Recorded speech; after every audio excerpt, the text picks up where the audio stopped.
ইতিহাসের সেরা theme song নিয়ে আসছে শাকিব খানের ঢাকা ক্যাপিটালস।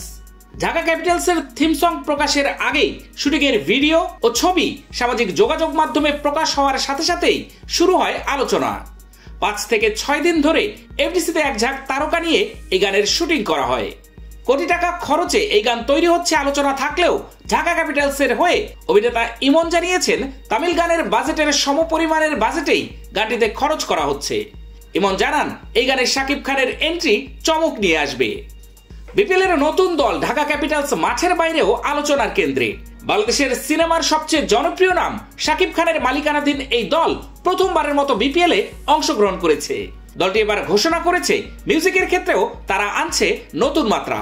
জনপ্রিয় সঙ্গীত শিল্পী প্রীতম হাসানের কণ্ঠে ও সুরে তৈরি হচ্ছে বিপিএল ইতিহাসের সর্বোচ্চ বাজেটের থিম সং। ঢাকা ক্যাপিটালসের এক প্রেস বিজ্ঞপ্তিতে জানানো হয়েছে থিম সঙ্গে থাকছে শাকিব খান সহ বাংলাদেশের 15 জন সুপারস্টার ও দলের খেলোয়াড়রা। তাদের নিয়ে নির্মিত এই গানটি শীঘ্রই দলটির অফিসিয়াল ফেসবুক পেজ এবং ইউটিউব চ্যানেলে প্রকাশ করা হবে। ভক্তদের জন্য এটি হতে পারে একটি বিশেষ উপহার। এবার ঢাকা দলের খেলোয়াড় তালিকায় রয়েছেন দেশি বিদেশি তারকারা। দেশি খেলোয়াড়দের মধ্যে যুক্ত আছেন মোস্তাফিজুর রহমান, লিটন দাস, তানজিদ হাসান তামিম, মুনিম শাহরিয়ার, সাব্বির রহমান, সাদাত হোসেন দীপু, মুকিদুল ইসলাম মুগ্ধ, নাজমুল ইসলাম অপু, আবু জায়েদ রাহি, রহমতুল্লাহ আলী, মেহেদি হাসান রানা, আসিফ হাসান, হাবিবুর রহমান সোহান।